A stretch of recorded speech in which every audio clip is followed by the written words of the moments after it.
Mirëdita.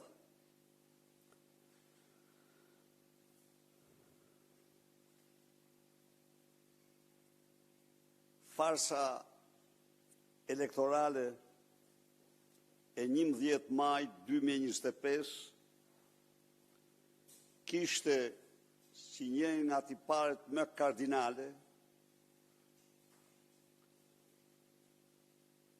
rolin përcaktues të karteleve të drogës dhe organizatave kriminale.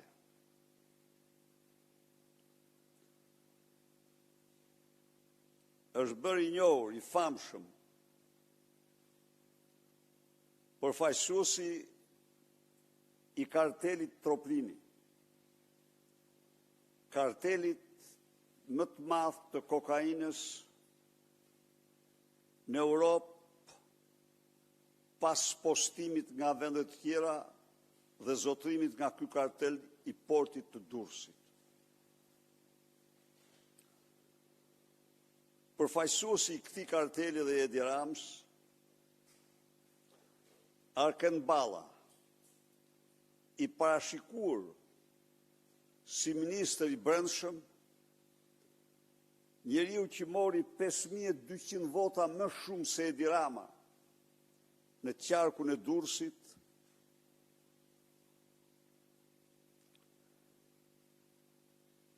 është i lidhur shpirt dhe xhep me këtë kartel. Nga leximi i dokumentave të tij, Arken Balla,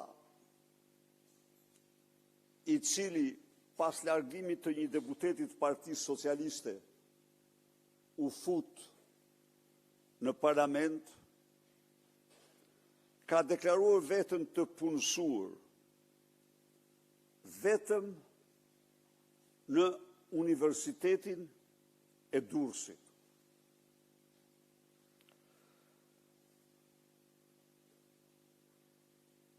Por, po të shihet me kujdes deklarata e pasurisë së tij, rezulton se nga data 1 qershor e vitit 2021 deri me datën 5/8/2023, famozi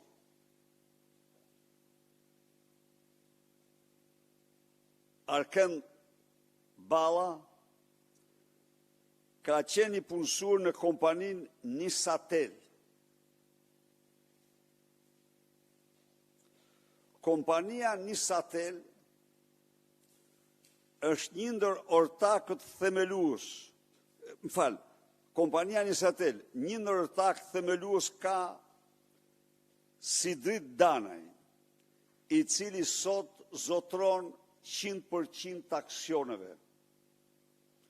Kjo është një kompani që ofron shërbime interneti, telekomunikacioni, televizioni. Për periudhën 2015-2025, kjo kompani ka përfituar nga institucionet shtetërore 900.000 euro pagesa.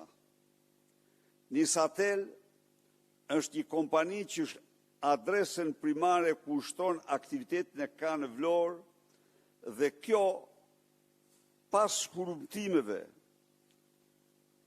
është gjetur se si Arken Balla u përzgjodh nga kjo kompani për të punësuar pranë saj. Pra, Arkendi, me 5200 vota më shumë se Edi Rama, në këto zgjedhje krahasuar me 2021-shin, ishte i punësuari i Nisatelit. Prej majt të vitit 2018, ortak i vetëm i Nisatel është shtetasi Sidrit Danaj, një personazh i denoncuar në mënyrë të përsëritur nga Partia Demokratike për kryerje veprash penale në kohë kur ai u emërua kryetar qarku në Vlorë nga Edi Rama.